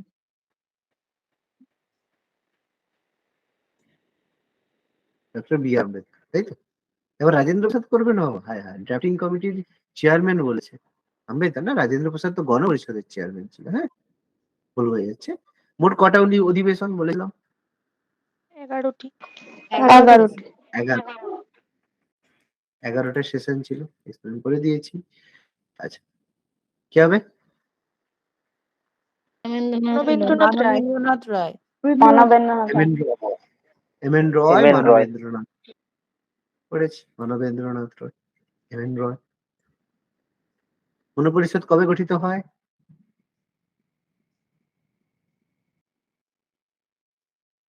Option A. 9 December 1946। 9 December প্রথম সেশন, যেটা প্রথম সেশন। দেখো বাকিগুলো তো হতেই পারে না, তাই না? সেগুলো পরের ডেট। প্রথম অধিবেশন হয়েছে, কারণ অবভিয়াসলি সেটা তো ডেট হবেই। 1909 ডিসেম্বর। গণপরিষদে মোট কতজন সদস্য ছিল? পালিয়ে গেল। 389 কতজন সদস্য ছিল? 29 389 সি 389 জন। স্থায়ী সভাপতি? রাজেন্দ্র প্রসাদ রাজেন্দ্র প্রসাদ। রাজেন্দ্র প্রসাদ কতজন নির্বাচিত সদস্য সংখ্যা ছিল? ভালো করছে, ভালো করছে। 296 জন 296। ঠিক আছে। কেন নির্বাচিত 296 কেন? স্যার ওই যে দেশীয় রাজারা আর মুসলিম লীগের ওই ওরা মনোনীত ছিল, হ্যাঁ ঠিক আছে, ওই জন্য সেখানে ব্যাপারটা। এবার তোমাদের যদি কোশ্চেন বলে তাহলে গণপরিষদের সদস্যরা নির্বাচিত ছিল না মনোনীত ছিল? আমাদের এখান থেকে নির্বাচিত বলতে হবে। কেন? নির্বাচিত। দেখো মেম্বারের সংখ্যা বেশি, নাম্বার ওয়ান, মেম্বারের সংখ্যা বেশি। বুঝতে পারছি কথাগুলো? বুঝতে পারছি এবার? হ্যাঁ স্যার এই আগের কোয়েশ্চেনটাই নির্বাচিত মনোনীত নিয়ে যেটা গন্ডগোল হচ্ছিল সেটারই এটা উত্তর। সেটারই এটা উত্তর। আচ্ছা, কোন অধিবেশনে জাতীয় পতাকার বলেছিলাম? চতুর্থ। চতুর্থ অধিবেশন, ফোর্থ সেশন। Very good. চতুর্থ অধিবেশনে গণপরিষদের হয়েছিল জাতীয় পতাকা। কবে গৃহীত হয়? 26 নভেম্বর 26 নভেম্বর 1949। হ্যাঁ গৃহীত হয় বলেছে তো। ওই আমি দেখিনি অপশনটা তার আগে গৃহীত, প্রথমটা ছিলাম গৃহীত গৃহীত গৃহীত আছে হয়েছিল। option আছে। আচ্ছা, এই দেখো, এই যে অ্যাডপ্টেড, ঠিক আছে, হ্যাঁ। ইংলিশটা এই জন্য দেওয়া আছে অ্যাডপ্টেড। হ্যাঁ, অ্যাডপ্টেড আছে মানে তোমাকে অবশ্যই এই অপশনই দেবে, এখানে ওইটা হ্যাঁ। যাবে না। ওই জন্য ইংলিশটা দিয়ে দিলে খুব মানে সুবিধা থাকে। অস্থায়ী সভাপতি? ডক্টর সচ্চিদানন্দ সচ্চিদানন্দ সিনহা। তাহলে গণপরিষদের তোমার হচ্ছে কি বলে, কি গণপরিষদের অস্থায়ী সভাপতি? ডক্টর সচ্চিদানন্দ সিনহা, তাই তো? কোথায় গেল বাবু? এই যে, বম্বে। আচ্ছা, কি হবে? Cabinet mission plan. Cabinet mission plan cabinet mission plan. Okay, বলো। M N Roy. M N Roy Roy, very good. Manabendranath Roy, M N Roy. প্রথম অধিবেশন? 9 ডিসেম্বর 1946 9 ডিসেম্বর 46, 9 ডিসেম্বর 1946 এটা হবে, তাই তো? বলে এগুলো হয়ে গেছে আমি জানি, তবু একবার হচ্ছে জট রিভিশন হয়ে গেছে। কবে? এটাও বলেছিল 47 29 আগস্ট 47 29 আগস্ট। আগস্ট। আমি ডেট লিখ, ডেট লিখিয়ে দিয়েছিলাম, ড্রাফটিং কমিটির ফরমেশনের ডেট। হ্যাঁ, নির্বাচিত কি হবে? নির্বাচিত নির্বাচিত। প্রাদেশিক সভা দ্বারা সভা নির্বাচিত, দ্বারা কিন্তু নির্বাচিত। কিন্তু অ্যাকচুয়ালি প্রাদেশিক সভা থেকে মনোনীত হতো, কিন্তু প্রাদেশিক সভার মধ্যে মধ্যে মনোনীত হতো, কিন্তু বাইরে নির্বাচিত ছিল। বুঝে গেছি ব্যাপারটা, পুরো আলোচনা করে দিয়েছি সুন্দর করে, আর ডাউট হবে না আশা করি। কতজন সদস্য? 7 জন। 7 জন। 7 জন মেম্বার ছিল। Very good. কমিউনিস্ট পার্টির একমাত্র সদস্য সোমনাথ সোমনাথ লাহিড়ী। লাহিড়ী। সোমনাথ লাহিড়ী। সোমনাথ লাহিড়ী। সোমনাথ লাহিড়ী গণপরিষদের কমিউনিস্ট মেম্বার ছিলেন সোমনাথ লাহিড়ী। বলো, কার স্বাক্ষরের ফলে গণপরিষদের সংবিধান পাস হয়? আম্বেদকর। রাজেন্দ্র প্রসাদ। রাজেন্দ্র প্রসাদ। ভুল করার মতো কোনো কারণ নিশ্চয়ই নয়, কারণ গণপরিষদের সভাপতি কে বাবা? রাজেন্দ্র প্রসাদ। সভাপতির সিগনেচার থাকবে না, তাই না? স্পিকারের সিগনেচারের ভ্যালু তো এটাই না, ডক্টর রাজেন্দ্র প্রসাদ। এটা বলে ফেলা সহজ question. Cabinet mission. Cabinet mission. আচ্ছা, কে হবে? Doctor Rajendra Prasad. Doctor Rajendra Prasad.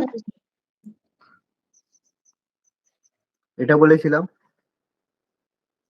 JB কৃপলিনী। JB Kripalani. সংখ্যালঘুদের হয়ে প্রতিনিধিত্ব করেছিল আবুল কালাম আজাদ। প্যাট পাগলা খাও। আম্বেদকর এত আম্বেদকর। মানে সাতকান্ড রামায়ণ পড়ে সীতারামের ঠাকুমা হয়ে গেল। ওই সংখ্যালঘু দেখে ওইদিকে চলে গেছি আর কি। এত সংখ্যালঘু তো আম্বেদকর না। বিআর আম্বেদকর ছিল। আম্বেদকরই পুড়িয়ে দিয়েছিল সংখ্যালঘু। এর জন্য। হ্যাঁ হ্যাঁ স্যার। ও আচ্ছা, সংবিধান সংক্রান্ত কমিটির সভাপতি, রাজ্য সংবিধান সংক্রান্ত কমিটির সভাপতি।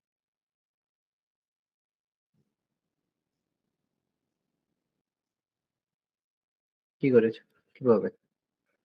স্টেটস কমিটি যেটা আছে, sir Sardar Vallabhbhai Patel. Sardar Vallabhbhai Patel. Very good.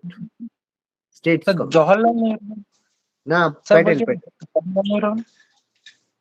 Patel হবে এটা। আচ্ছা ঠিক আছে। আচ্ছা, এটা কি হবে? মুসলিম লীগ নাম প্রত্যাহার করার পরে মেম্বার 299।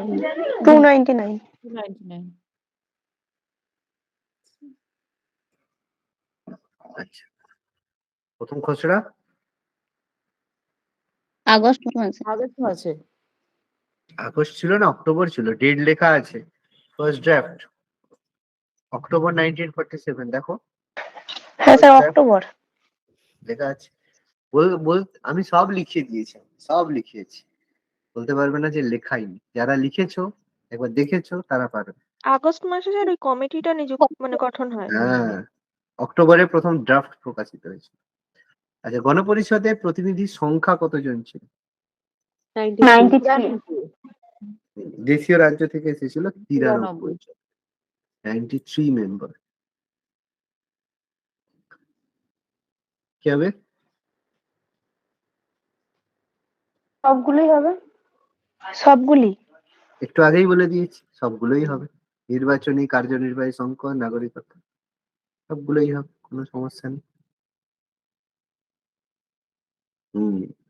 বলো, খুব ভালো কোশ্চেন। সর্দার প্যাটেল। প্যাটেলই আমাদের তো সবাইকে ইউনাইট করেছে, Sardar Patel, iron man of India. গণপরিষদের সহসভাপতি হরেন্দ্র কুমার মুখোপাধ্যায়। হরেন্দ্র কুমার মুখোপাধ্যায়। হরেন্দ্র কুমার মুখার্জি। আচ্ছা, যুক্তরাষ্ট্রের ধারণা প্রস্তাবিত হয়েছিল মতিলাল নেহেরু। মতিলাল নেহেরু। মতিলাল নেহেরু। কিসের মাধ্যমে মতিলাল নেহেরু কি বলছিল? স্যার নেহেরু রিপোর্টে। নেহেরু রিপোর্ট। কত সালে?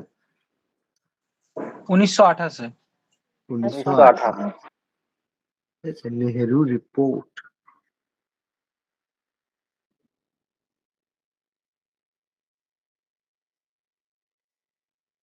অন্তর্বর্তীকালীন সরকার প্রতিষ্ঠা হয়েছিল 46 মার্চে। 46 মার্চ। ইলেকশন মার্চে হয়েছিল, মার্চে নির্বাচন, বললাম তো একটু আগে। তাহলে আগস্ট। গভর্নমেন্ট ফর্মে আগস্ট। আগস্টে সরকার প্রতিষ্ঠিত হলো বলেই তো আগস্টের ওই যে জুলাই। কলকাতাতে দ্য গ্রেট ক্যালকাটা কিলিং, মনে নেই? দ্য গ্রেট, ওই জন্য জিন্না, মনে পড়ছে? কত লোককে মারলো, রেপ থেকে শুরু করে। এখানটা একটু ভুলে গেছি। কোনটা? এটা ভুলে গেছে? আচ্ছা বলে দিচ্ছি। এখানটা এখানে একটুখানি বলে দিতাম। বলে দিচ্ছি। যখন এই যে নির্বাচন হলো 1946 সালে, বললো যে কি অন্তর্বর্তীকালীন সরকারে বলা হলো যে নির্বাচন হবে, ক্যাবিনেট মিশন এসে বললো যে নির্বাচন হবে, বলছে ওকে নির্বাচন হবে। তো নির্বাচনে জিন্না পার্টিসিপেট করলো, বললো আমরা আছি, ঠিক আছে। এবার নির্বাচন ভোট হলো, ভোটে দেখা গেল যে কংগ্রেস হচ্ছে, মুসলিম লীগ কি হলো, অনেক কম ভোট পেলো, কংগ্রেস 69% ভোট পেল। মানে আমাদের জিন্না বুঝলো যে না, তার পাকিস্তানের দাবি তার কার্যকরী হবে না। সেখানে সে গেলো গন্ডগোল করা শুরু করলো, বললো না আমাকে পাকিস্তান দিতেই হবে, আমি অন্তর্বর্তীকালীন সরকারে পার্টিসিপেট করবো না। তো জিন্নার কথা যথারীতি কি করা হলো, যে নাকচ করা হলো, কেউ শুনলো না। ওই জন্য জিন্না কি করলো, আমাদের বেঙ্গলে, আমাদের ওয়েস্ট বেঙ্গলে, ঠিক আছে, দ্য গ্রেট ক্যালকাটা কিলিং করলো। কারণ সেই সময় ওয়েস্ট বেঙ্গলের যে প্রাদেশিক সরকার ছিল, সেটা সেই সময় প্রিমিয়ার বলা হতো, মুখ্যমন্ত্রী নয়, তো মুসলিম ছিলেন। তো তিনি সেই সময় কি করলো, সেই সময় প্রচুর হিন্দু মানে মানুষকে হত্যা করা হলো, জোর করে কনভার্ট করা হলো, এবং প্রচুর মহিলার, যাকে বলা হয় একদম মাস রেপ থেকে শুরু করে সবকিছু হয়েছিল, যেটাকে বলা হতো দ্য গ্রেট ক্যালকাটা কিলিং। 3 দিনে, ঠিক আছে, 3 দিনে যাকে বলা হয় কলকাতায় পুরো আগুন লাগিয়ে দিয়েছিল। তো বেসিক্যালি যার কারণ বুঝতেই পারছো, নতুন করে বলার কিছুই নেই। তো সেই ঘটনাটাকে, এর ফলে এবার তখন থেকে সবাই বুঝতে পেরেছিল, বা আমাদের জিন্না বলো, সরি, আমাদের নেহেরু বুঝতে পেরেছিল যে জিন্নাকে যদি পাকিস্তান না দেওয়া হয় পুরো ভারত জ্বালিয়ে দেবে। সেই কারণে বাধ্য হয়ে দিয়েছিল। যেন একটা কথা, যে জিন্না যে মানে প্যাটেল প্রাইম মিনিস্টার বলে যে ভারত পার্টিশন হতো না, এইটা একটা ভুল কথা। কারণ অলরেডি মানে মুসলিম লীগ অনেক বেশি পাওয়ারফুল হয়ে গিয়েছে। কি হলো, বোঝা গেল? এটাকে দ্য গ্রেট ক্যালকাটা কিলিং বলা। আগস্ট মাসে সরকার প্রতিষ্ঠা। খুবই খারাপ ব্যাপার। যাই হোক, এটা নিয়ে একটা মুভি বেরাচ্ছে। ওরা কিছু করতে তো পারলো না। কি বলছো? মানে স্যার, ওরা পাকিস্তান এত যে মানে জিন্নাত যেরকম পাকিস্তানের ভাবনা ছিল, সেই রকম পাকিস্তান তো হলো না। কেন হয়নি? হয়েছে তো। এটারও পরে।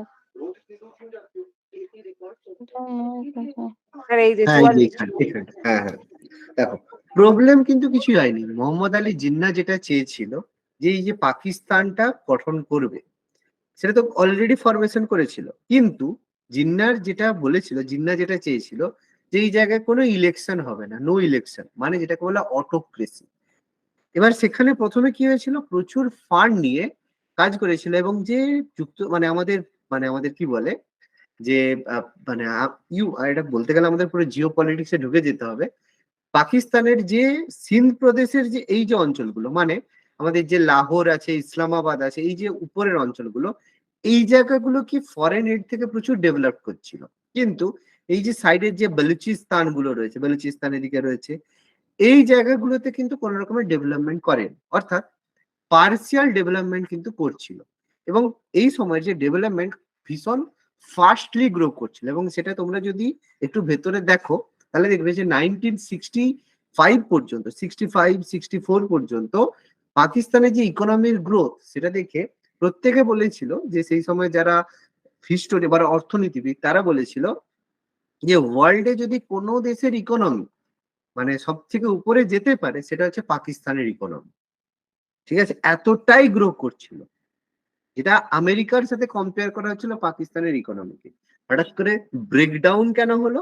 তার কারণ ওই ইলেকশন প্রথমবার কন্ডাক্ট করার পরে যখন বাংলাদেশের আওয়ামী লীগ জিতে গেল। কারণ এবার দেখো, পাকিস্তানের লোকেরা চায়নি যে বাংলাদেশ থেকে কোনো রিপ্রেজেন্টেটিভ এসে তাদের পাকিস্তানকে রুল করে। কারণ পাকিস্তান দেখো ওয়েস্ট পাকিস্তান, আর এদিকে বাংলাদেশ ইস্ট পাকিস্তান, তখন নির্বাচন কিন্তু একসাথে হয়েছিল, যাতে ইস্ট পাকিস্তান জিতে গেছে। ফলে ক্যাপিটালের যে পিএম মানে সিএম বা হবে বা প্রেসিডেন্ট হবে, সে কি হবে, বাংলাদেশ থেকে হবে। সেটা পাকিস্তানের লোকেরা মানেনি। কারণ কি, cultural difference.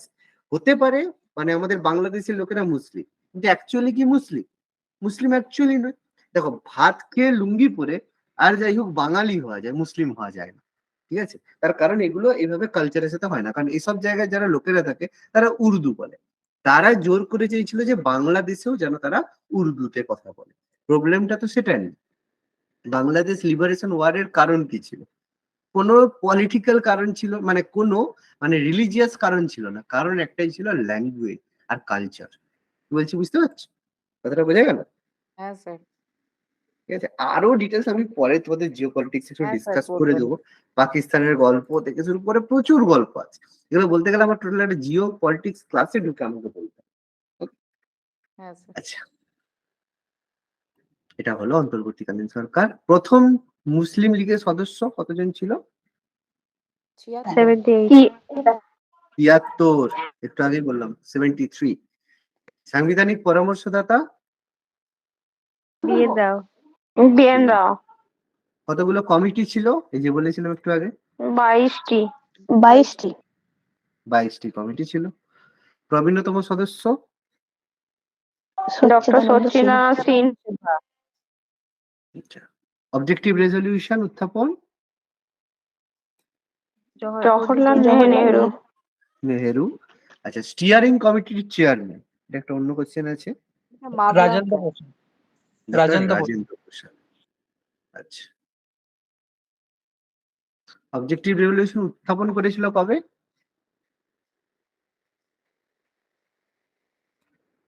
13ই December 1946। Vice president অন্তর্বর্তীকালীন সরকারের? চক্রবর্তী রাজা গোপালাচারী। রাজা গোপালাচারী। জওহরলাল নেহেরু, তাই তো? প্রেসিডেন্ট ছিল যে ভাইস রয় হবে সে, আর ভাইস প্রেসিডেন্ট হচ্ছে জওহরলাল নেহেরু। আচ্ছা, প্রথম সদস্য গণপরিষদের প্রথম সভায় কতজন সদস্য উপস্থিত ছিল? 389। 389। বাবা পাগলা হচ্ছে কেন? স্যার 52 এর একটু কেন? দেখি। হ্যাঁ নিশ্চয়ই।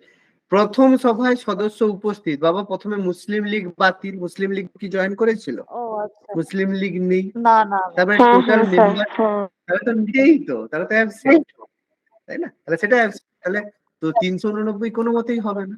ঠিক আছে, আর সবাই উপস্থিত থাকবে সেরকমও নয়, 207 জন ছিল। হ্যাঁ, 52। ভাইস প্রেসিডেন্ট জওহরলাল নেহেরু ছিল। প্রেসিডেন্ট ছিল এক্স অফিসিও, মানে যে ভাইস রয় হবে সে। ভাইস রয় সেই সময় কে ছিল? লর্ড জওহরলাল নেহেরু।